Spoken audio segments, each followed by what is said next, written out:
Hello and welcome. If you clicked on this video looking to get better at Slay the Spire, you're in the right place. And if this scene looks all too familiar to you, this video is going to go in depth on how to prevent all of this from happening. Either you're taking too much damage from fights, or your damage isn't as strong enough as you like and you can't kill enemies. We're going to go through all of that in depth to help you win your fights. The real problem that a lot of people run into is they get into situations like this. And the question is just, what should I be doing in this situation? Right? I have defends, I have strikes, and being attacked. Do I full block every time? Do I attack every time? Do I just play a mix as best as I can? What should I be doing here? The short answer is, it depends on your deck. You should be looking at what your build is doing and what your build is capable of to inform your decisions. If you have better block in your deck than these defends, but you don't have better attack, then you should probably be playing these strikes here because you need to be pushing damage. Essentially, if strike is all you got, you can't improve your efficiency of just playing an attack. It's going to be the same damage no matter what, so you got to play them when you can to kill the boss. But if you have better blocks, waiting to play Shrug It Off instead of defend is 60% more efficient. You're gaining 8 block for 1 energy instead of 5. And over the course of the fight, that matters a lot. Similarly, if you have better attacks coming, but no damage, which is typically what you would encounter in Act 1 elites, you usually take damage first, then you probably want to play your blocks on this turn because it's much less efficient to spend energy on strikes than it is to spend energy on bludgeon. So in this example, if you just have defense, blocking whenever is always going to prevent the same amount of damage, but waiting to play bludgeon is 77% more efficient. So the goal of combat is to be effective across the entire fight and not just this turn. And when you start considering that, the decision points become a lot more clear of what you should be doing. And just 2 examples of, if you look at the whole turn, what card you played throughout the turn. If you just played strikes and defends, over 3 turns, this would do like 30 damage, you'd gain 20 block. Maybe you get 2 card rewards, you have a Shrug It Off and a Twin Strike, and you set it up so that you play Bash before the other strikes, so they have vulnerable for the following turn.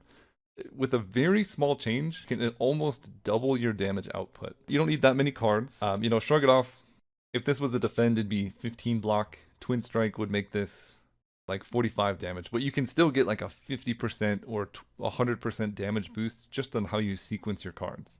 And if you have better cards, this gets even better, right? If you can set it up so that you're like fiend firing your hand away and then bashing into an Ashen Strike, you're doing way more damage for the same amount of energy across 3 turns. And that's the goal of Slay the Spire, is to be as efficient as you possibly can with your energy. So step 1, you have to look at your build. And this is kind of before every fight or just throughout the entire run, you need to answer these questions continuously. How does my deck attack? And how does my deck block? You need to have an answer in your head throughout every combat, and you need to be thinking about this because that guides your decisions. And it doesn't have to be complicated. Like, the Ironclad starting deck damage plan is just set up Bash into strikes. That's the most efficient way it can deal damage.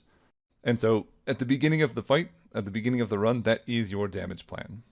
So if you get to a combat situation like this, where you're being attacked for 18 and you have Bash and defends, well, you have a lot of defense in your hand, so you know you're likely to draw attacks off the top next turn. So setting up Bash in this situation is really critical because that sets you up to do the most damage your deck can possibly do. If you triple defend this turn, then you're going to be just playing like basic strikes next turn. And that's not very efficient. You're going to spend extra turns killing the boss, and in the process take more damage than if you had just gone Bash defend this turn, setting up for next turn. There's a bunch of different types of damage plans. The Defects default deck is kind of just playing zaps and then dual casting them. That's the best that it can do damage with. So if you find yourself in this position during an elite fight, it's probably better to play the zap here, getting an orb so that you can dual cast it later, rather than playing all the defense, because you have to kill this thing eventually, and if zap dual cast is your best source of damage, it's way more important to play that when you have it than just blocking. And again, there's so many different kinds of damage plans. I've had this before where all you have is like a hemokinesis and a potion. It's 28 damage for 1 energy. If you can set up like Bash into this, it suddenly becomes like 34. And it's not perfect, but you have a damage plan. This is the most effective form of damage my deck can do, and you work with that. With the Necrobinder, the base damage, the best thing you can do typically is like playing bodyguards early to store damage on Osti, so then you can poke them for a lot of damage. Or something I like doing a lot is playing Patter into Celestial Might. It's a good block card, it's great damage. The Vigor makes this do 8 damage 3 times, which is 24 for 2. Not a bad play, and you just need to be mindful of like your sequencing, right? Playing strikes before patter, so you can save this for Celestial Might on future turns. So every fight, you should be going through the damage plan checklist. What is the best way my deck can deal damage, and what do I need to do this turn to make that happen throughout the entire fight? And we do the same thing with block. You need to have a plan in place for how you're going to prevent damage coming to you. It could just be as simple as you just take big block cards, right? Flame Barrier, Mangle, both very efficient block cards. Mangle, not the best block card, but it's cool because you get like an attack and a block, and this is really good against enemies who attack multiple times. You can have a like synergistic block plan where you have like Feel No Pain into Fiendfire, and you have like this setup where you block. If that's your game plan, you know, you might have to play Feel No Pain here instead of a Defend so that you can prevent 21 damage later, right? If you compare the efficiency, if you play Defend here, you're blocking for 5 now. That's it. If you play Feel No Pain here, you're not blocking for 5 now, but then if you Fiendfire later and get 21 block, it's way more efficient to play this now. And these are the things you need to be considering during the fight. If your block plan is like cool-headed into loop or somehow utilizing Frost Orbs plus focus, a similar thing, like you might have to take the short-term hit of not playing a Defend on turn 1 so you can cool-headed, so that later on you can set up your blocking plan. And these are just a couple examples, but hopefully it's clear like what type of things you should be thinking of. So the build checklist is basically every turn, is blocking or attacking more efficient this turn relative to what my deck is capable of? And as a small caveat, I have to add, will the fight last long enough for that to matter? Sometimes you just don't have enough time to do your ideal setup, and you just got to work with the cards that you have.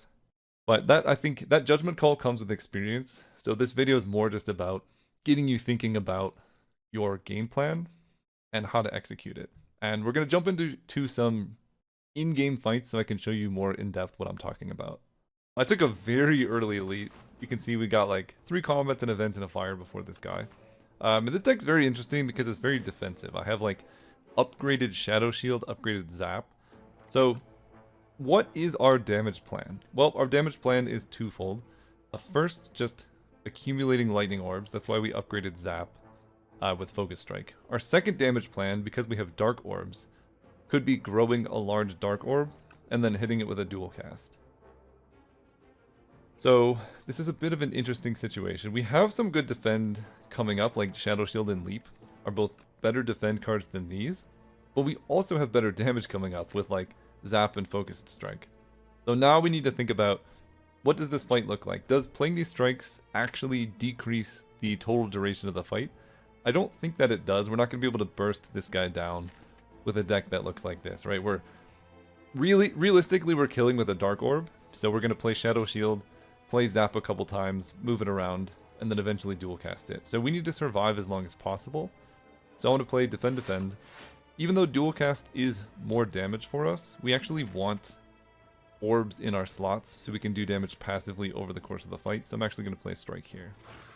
And we kind of are expecting to take a good chunk of damage going into this combat because we took an early elite somewhat recklessly. That just is what it is. We have a fire. We came in with full health. So if we can get out of this fight losing 30 HP, we're pretty happy because we came in with essentially full HP.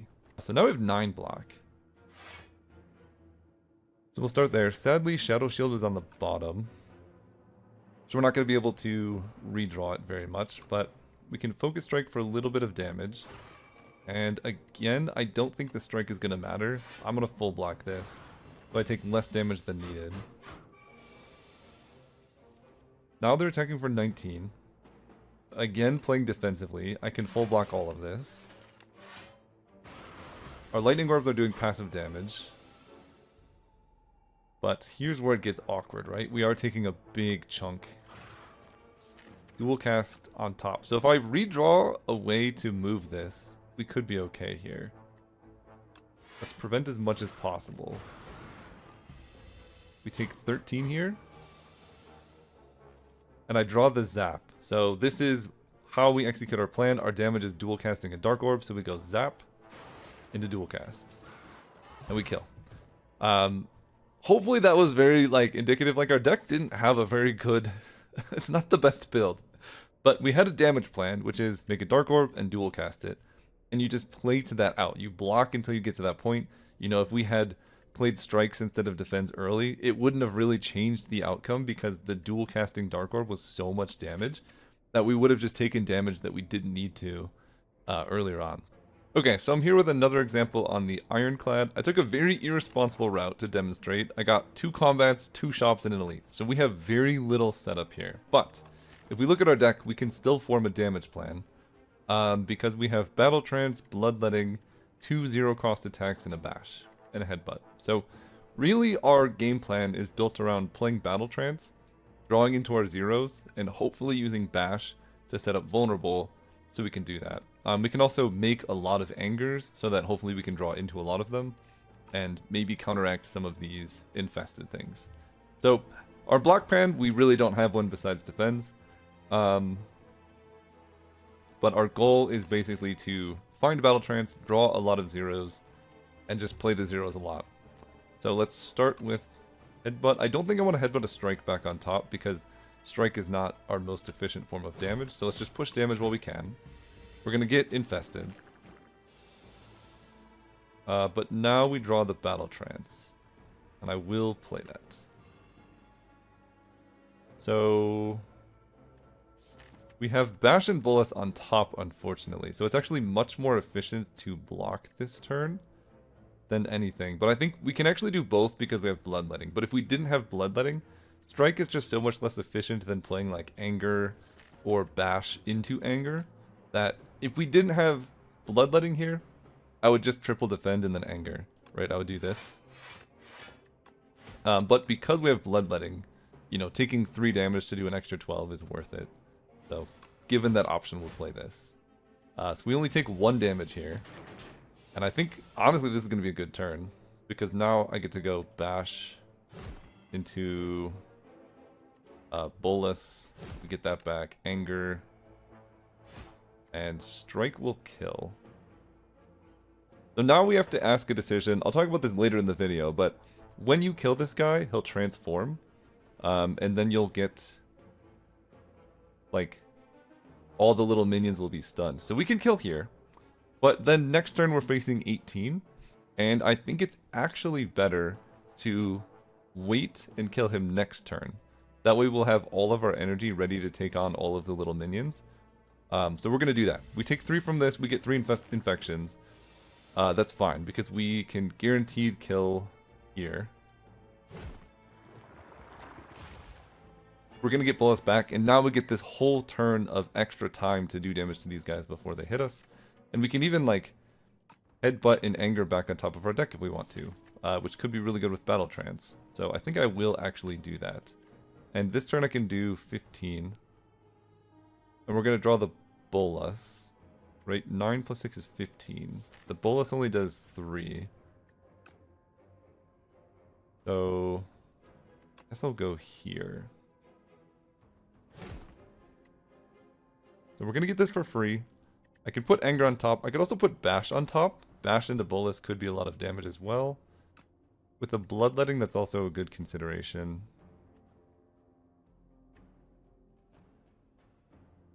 So this is more just a judgment call of what is more damage. I think I'll take a Bash here. And then I will strike this one. And play Defend to block the infection. So now we're being attacked for 6. The plan didn't work out. I took Bash because I wanted to be able to bash with Bloodletting and Battle Trance. So I think taking an Anger in hindsight would have been better. But now I can go Bash, Strike, Bolus or something. Anger kills this one. Then we can Bash plus Bolus is going to do 8. I think 3 is going to become like 4 with Vulnerable. It's not that much. 3 times 1.5. Yeah, it's 4 or 5. So 8 plus 4 is 12. And then Strike would be another 9. So we can kill this one. But it might actually be better to kill this one and take 6 because... No, actually next turn looks fine. Okay, we're going to kill this guy. Go here, here, you're dead. Now these guys buff and we're being attacked for 2. We're probably taking a big hit here. But we have Battle Trance, we have Bloodletting. There's the Bash that I was hoping to do last turn. So now, again, our best damage plan is Bash. We're very likely needing to Bloodletting here, so let's play that. And then we can calculate. I don't think we can kill both. We can very likely kill one of them. Let's go Bash. Strike does 9. Bolus kills. And then I can defend strike. We do take a little bit of damage here, but I get hit for 9 total. And then we just get to kill. So we went into a combat, which was very aggressive, right? We took an elite with almost no setup. Our deck looked pretty bad, but we had a damage plan. And that damage plan is trying to Battle Trance to draw a bunch of zeros, use Headbutt to put our good attacks on top. We took a Bolus from the shop just to give us, like, you know, we need damage to kill the boss, and this is guaranteed damage, and it fits in with the theme of, like, using Bash to set up attacks. And we got out of that combat. Oh, and we killed the elite at the right time, so we got a whole extra turn to attack the little minions.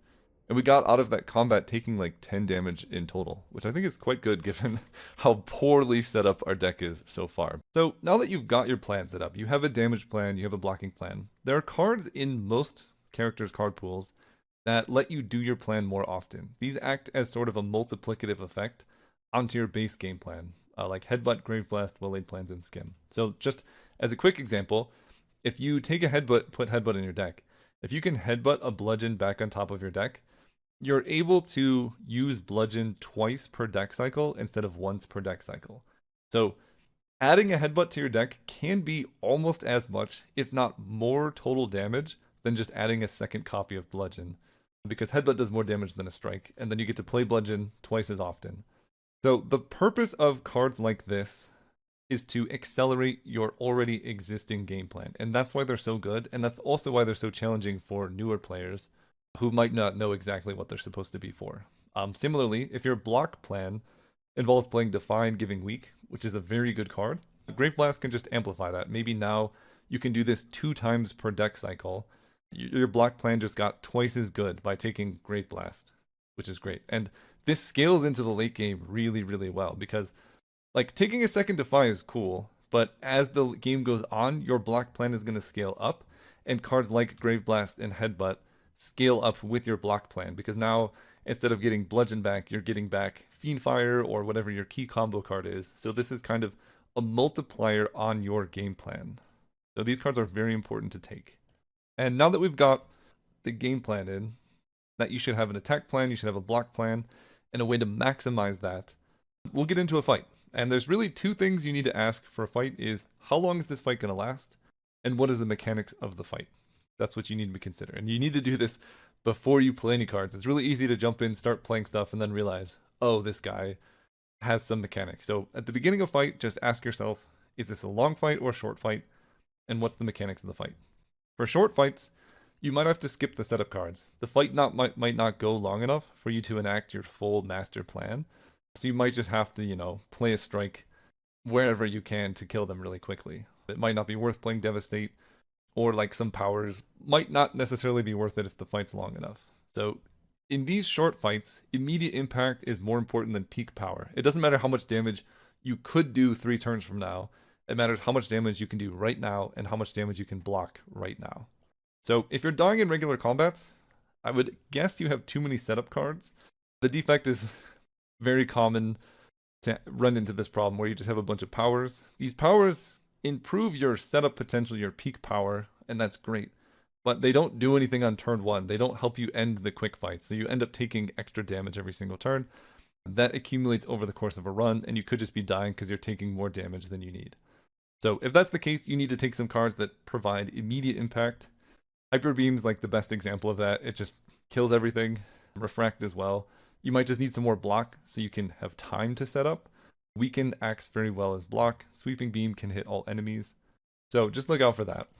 Also in a fight, before you do anything else, the first question you should be asking is just, can I kill this enemy? That first picture that I showed of me taking damage was me unsuccessfully playing this turn where I was just short of killing. The correct sequence is if you play Ball Lightning and then Dual Cast, Ball Lightning evokes an orb, Dual Cast evokes an orb, and then Thrumming Hatchet is an exact kill on this fight. It doesn't look like you should be able to kill because it's at 61 HP. And if you don't ask that question, you're going to be leaving fights on the table. You're going to be taking damage you didn't need to take because you didn't just take the kill right away. So before you make any plays, a lot of people's first instinct is to block. But before you make any plays, just say, before I do that, can I kill this guy? If you can't, then you move on to the other decision making. But that's very important first. The second thing you must ask is look at your deck and say, can I kill next turn? And that's very important because if you can end the fight sooner, you're effectively preventing damage because you don't have to take a hit, 2 turns from now. You're blocking next turn effectively. So you can always click your deck, look at it. You might not be able to know exactly what's coming up, right? You're drawing 5 and there's 7, but you can look at what possible outcomes are going to happen and how likely are you to kill next turn. Maybe you need to play all 3 of your attacks this turn so you can kill next turn. Or maybe you're guaranteed to kill next turn and you can just double block. That insight makes it much easier to make decisions on, like, this turn, like, what should I be playing? Because, yeah, killing faster prevents damage. If I was careful on that one turn, I wouldn't have taken this 18, and I would have done that last 5 damage. And careful planning can get you a long way in fights like that. For longer fights, like things like elites and bosses, peak power matters a lot more. So taking a hit for 25 here so you can set up your star engine is almost certainly worth it because the fight's going to go long enough where the stars will accumulate more value than like the 10 or 15 damage that you took to be able to set up. So in longer fights, it's more about like what your build is capable of because you have the time to set up and get going. Okay, and then mechanics. So there's a lot of enemies. I'm working on a guide for these. It's hard to cover like any specific mechanics, but I'm just using this as a disclaimer that how you do fights also depends on what the enemies do. Like this squiggly slime guy, when you kill him, he's going to spawn a bunch of smaller slimes. And so the turn that you kill him is really important because the slimes spawn dazed. So for example, if you kill him with 0 energy and no attacks left, you're going to basically not get that turn to attack all the slimes. And so it's kind of wasted efficiency. But if you're able to kill him, using like a beam cell, and then you get to go like strike, strike, zap after you've killed him and spawned the slimes, that's just extra free time that you had to attack these guys that you wouldn't have otherwise.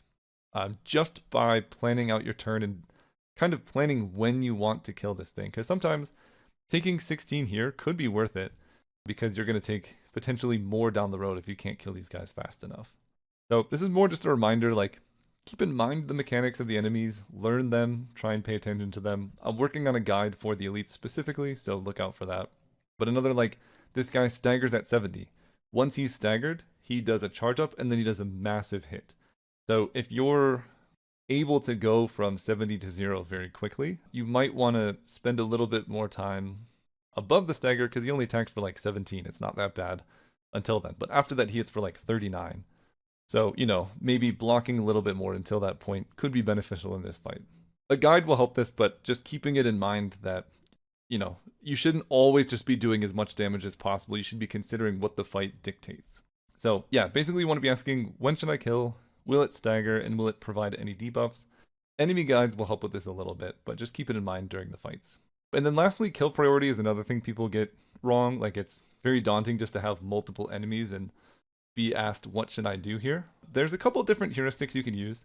If the fight's going to go long, or just in general if you're unsure, enemies that are buffing themselves are probably the best first target because they're going to be stronger, on turn 3, 4, 5. They're going to become more of a threat. So even if they're not doing damage now, the amount of damage they'll do over the course of the fight is high enough that it's worth killing them.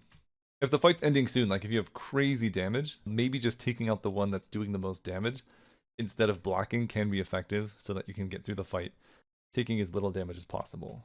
And then if you're still unsure, you could take the one that's the most damage efficient. So in this case, I have Vajra. So Falling Star into Strike is a perfect kill on this rat. And then I can play Bulwark, full block them as well. So sometimes you need to consider things like that. I get the sword, so I can then kill this one with the sword next turn. Damage efficiency can matter a lot. So generally a kill priority checklist is basically, number 1, what can you actually kill? Because you gotta ask that first. Number 2, is there something that's like going to kill you right now? Because you can't do anything else if something's attacking you for like 30. So deal with that first. Then after that what's going to become the biggest problem later. It might not kill you this turn, but maybe something's charging up for like a 30 hit attack next turn. That should be your next target. If you can't decide, or they're all fairly equivalent, what's the most damage efficient? What lines up the best with your attacks? So if we put together everything we've learned from this video, this is basically a checklist you can just follow every single turn.